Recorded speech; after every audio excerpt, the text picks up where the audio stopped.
In logic and philosophy, an argument is a series of statements typically used to persuade someone of something or to present reasons for accepting a conclusion.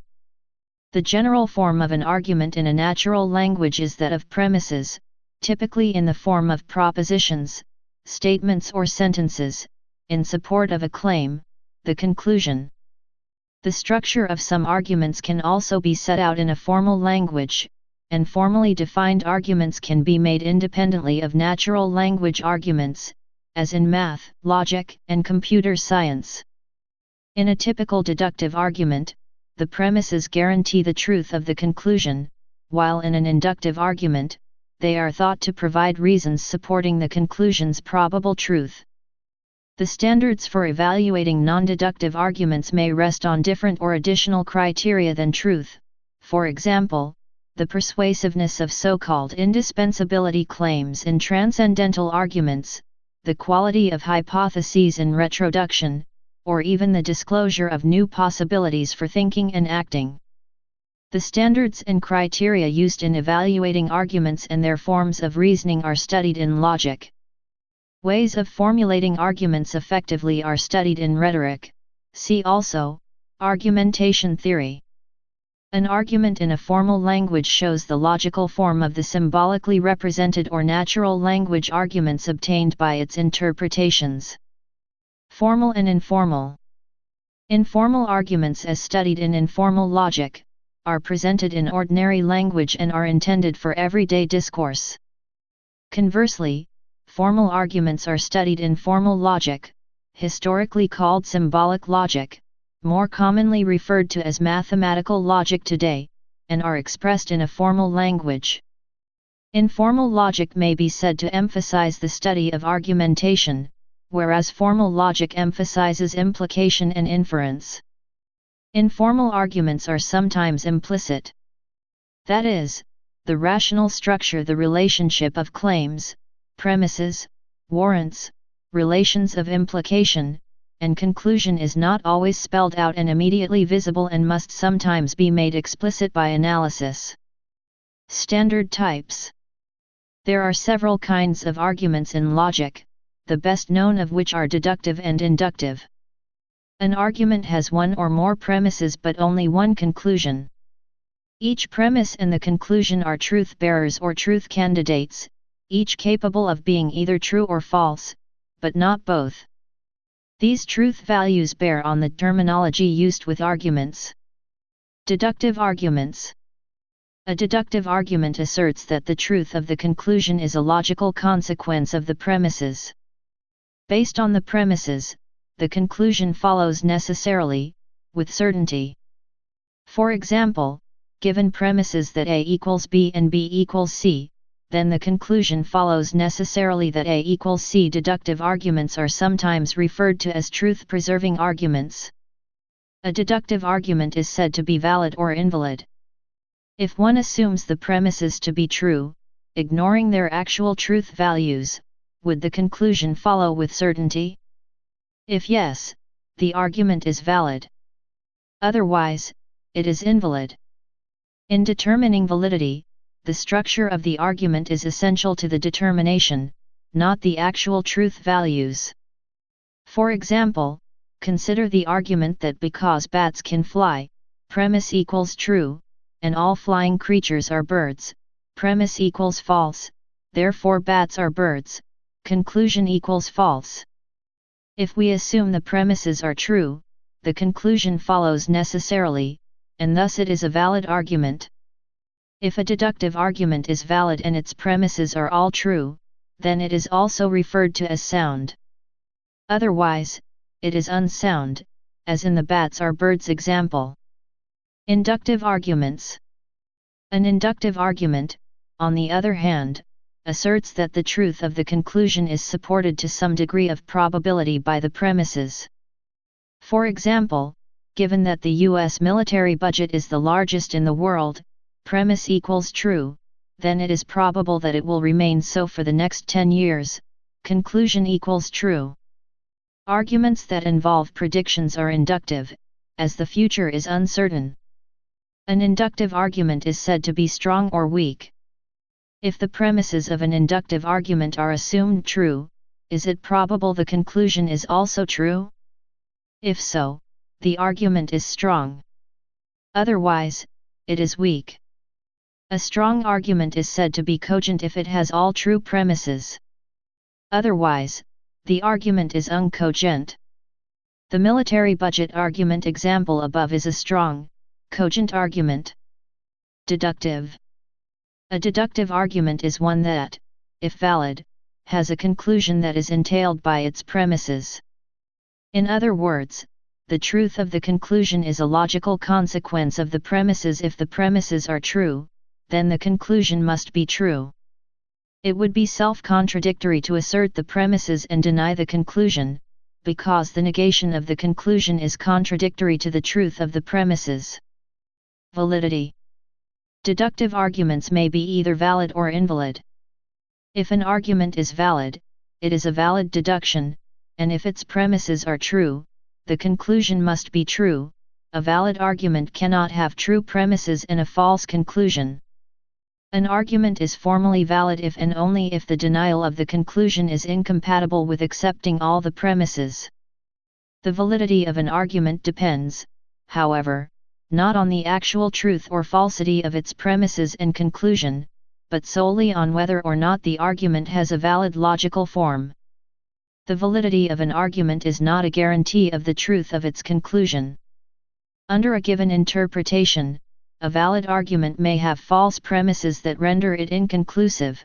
The conclusion of a valid argument with one or more false premises may be either true or false. Logic seeks to discover the valid forms, the forms that make arguments valid.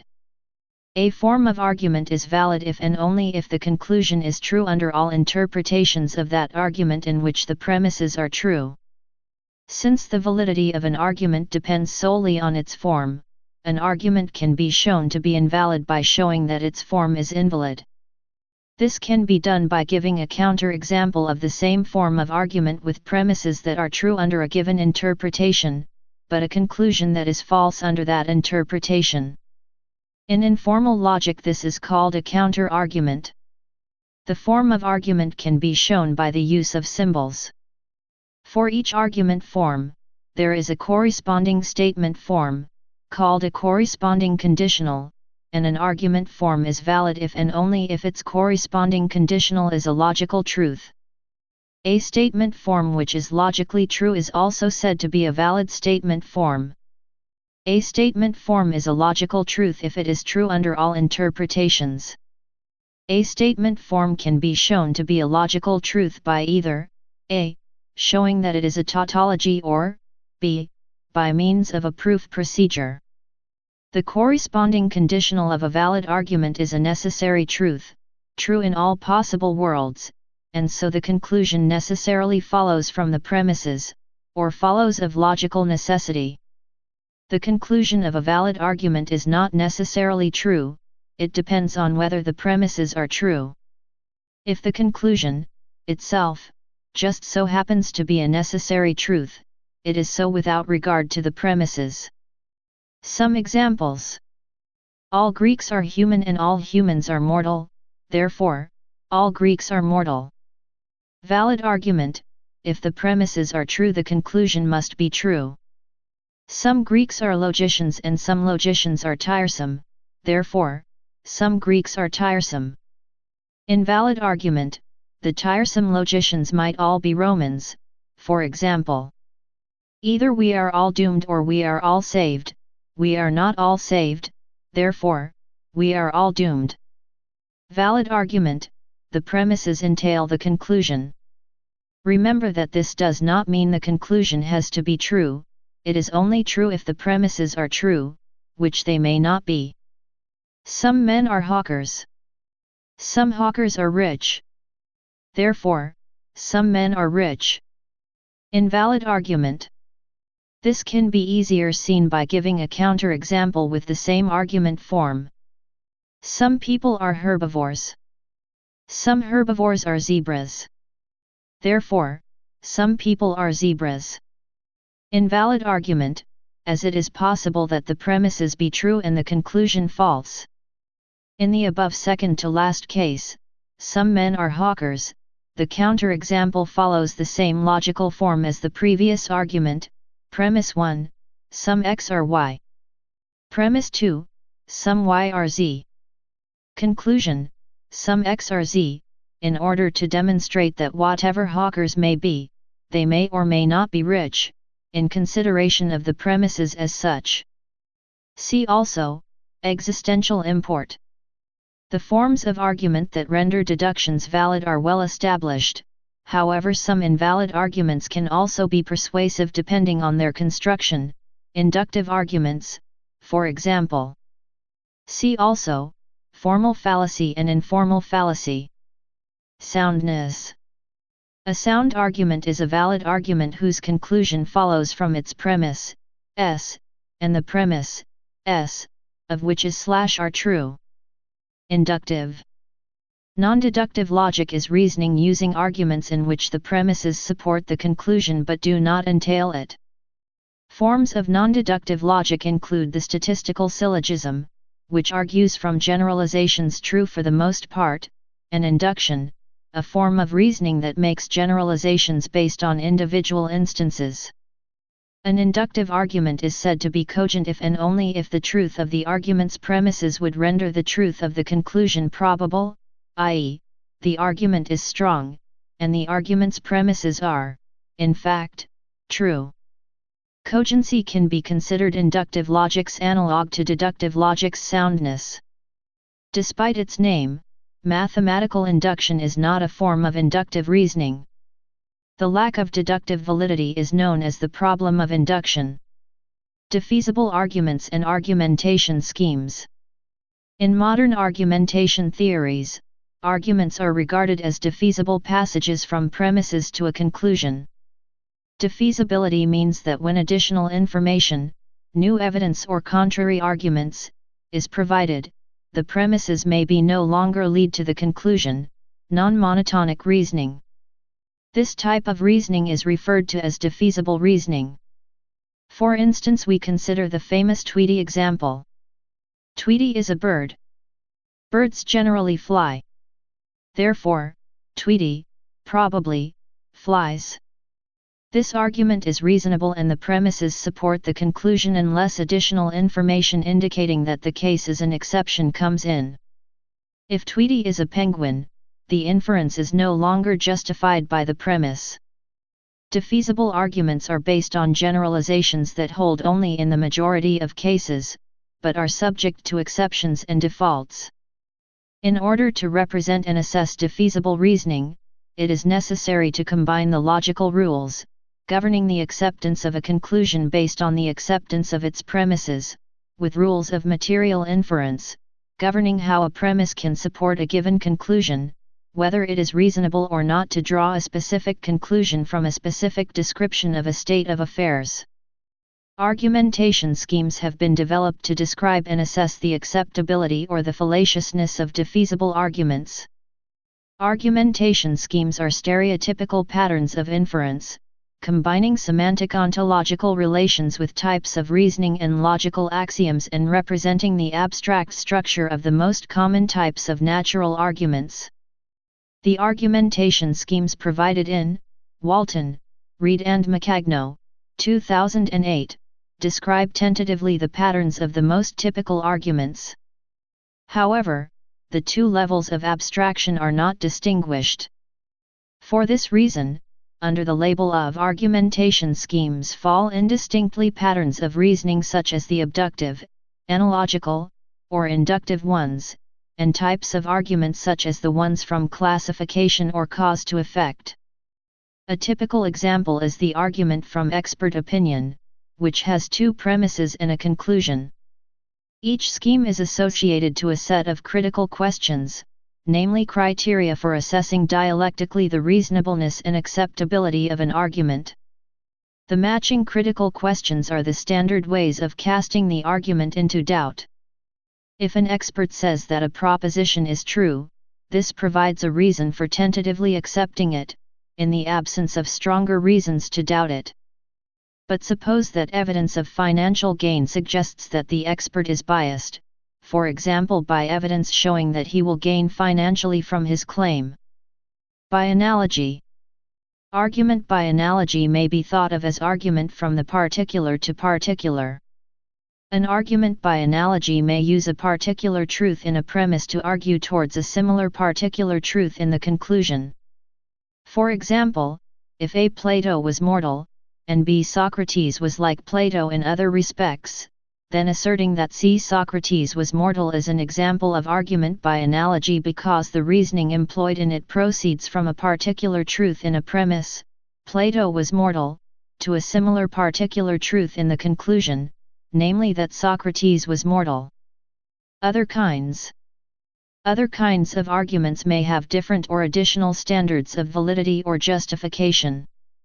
For example, Charles Taylor writes that so-called transcendental arguments are made up of a chain of indispensability claims that attempt to show why something is necessarily true based on its connection to our experience, while Nicholas Comprides has suggested that there are two types of fallible arguments, one based on truth claims, and the other based on the time-responsive disclosure of possibility, see world disclosure.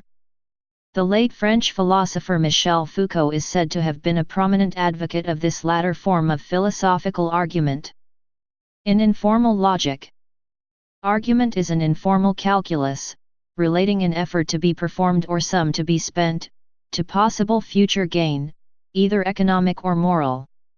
In informal logic, an argument is a connection between an individual action through which a generally accepted good is obtained. X. You should marry Jane, individual action, individual decision. Because she has the same temper as you. Generally accepted wisdom that marriage is good in itself, and it is generally accepted that people with the same character get along well. You should not smoke, individual action, individual decision. Because smoking is harmful, generally accepted wisdom that health is good. The argument is neither A. advice nor B. moral or economical judgment, but the connection between the two. An argument always uses the connective because. An argument is not an explanation. It does not connect two events, cause and effect, which already took place, but a possible individual action and its beneficial outcome.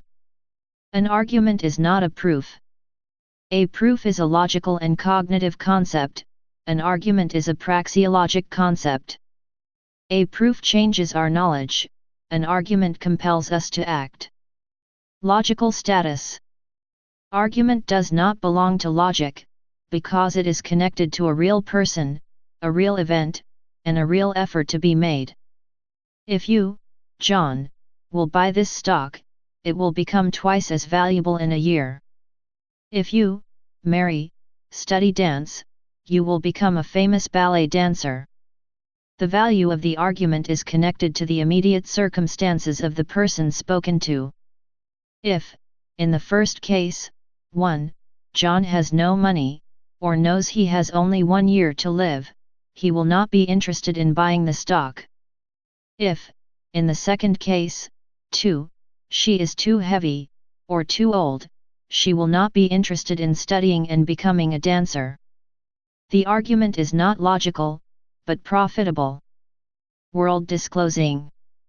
World disclosing arguments are a group of philosophical arguments that are said to employ a disclosive approach, to reveal features of a wider ontological or cultural linguistic understanding a world, in a specifically ontological sense in order to clarify or transform the background of meaning and logical space on which an argument implicitly depends. Explanations. While arguments attempt to show that something was, is, will be, or should be the case, explanations try to show why or how something is or will be.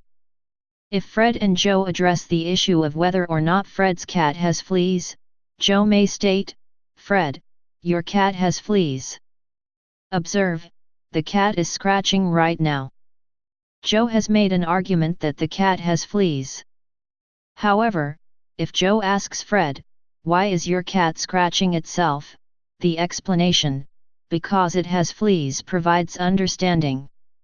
Both the above argument and explanation require knowing the generalities that a. Fleas often cause itching, and b. That one often scratches to relieve itching. The difference is in the intent. An argument attempts to settle whether or not some claim is true, and an explanation attempts to provide understanding of the event. Note that by subsuming the specific event, of Fred's cat scratching, as an instance of the general rule that animals scratch themselves when they have fleas, Joe will no longer wonder why Fred's cat is scratching itself. Arguments address problems of belief, explanations address problems of understanding. Also note that in the argument above, the statement, Fred's cat has fleas is up for debate, i.e. is a claim, but in the explanation, the statement, Fred's cat has fleas is assumed to be true, unquestioned at this time, and just needs explaining. Arguments and explanations largely resemble each other in rhetorical use. This is the cause of much difficulty in thinking critically about claims. There are several reasons for this difficulty. People often are not themselves clear on whether they are arguing for or explaining something. The same types of words and phrases are used in presenting explanations and arguments. The terms explain or explanation, etc. are frequently used in arguments. Explanations are often used within arguments and presented so as to serve as arguments. Likewise, arguments are essential to the process of justifying the validity of any explanation, as there are often multiple explanations for any given phenomenon. Explanations and arguments are often studied in the field of information systems to help explain user acceptance of knowledge-based systems. Certain argument types may fit better with personality traits to enhance acceptance by individuals. Fallacies and non arguments. Fallacies are types of argument or expressions which are held to be of an invalid form or contain errors in reasoning. There is not as yet any general theory of fallacy or strong agreement among researchers of their definition or potential for application, but the term is broadly applicable as a label to certain examples of error, and also variously applied to ambiguous candidates. In logic, types of fallacy are firmly described thus. First, the premises and the conclusion must be statements, capable of being true or false. Secondly, it must be asserted that the conclusion follows from the premises. In English, the words therefore, so, because and hence typically separate the premises from the conclusion of an argument, but this is not necessarily so. Thus, Socrates is a man, all men are mortal, therefore Socrates is mortal is clearly an argument, a valid one at that. Because it is clear it is asserted that Socrates is mortal follows from the preceding statements. However, I was thirsty and therefore I drank is not an argument, despite its appearance. It is not being claimed that I drank is logically entailed by I was thirsty. The therefore in this sentence indicates for that reason, not it follows that. Elliptical arguments. Often an argument is invalid because there is a missing premise, the supply of which would render it valid. Speakers and writers will often leave out a strictly necessary premise in their reasonings if it is widely accepted and the writer does not wish to state the blindingly obvious. Example: all metals expand when heated, therefore iron will expand when heated. Missing premise: iron is a metal. On the other hand, a seemingly valid argument may be found to lack a premise, a hidden assumption which if highlighted can show a fault in reasoning. Example: a witness reasoned, nobody came out the front door except the milkman, therefore the murderer must have left by the back door.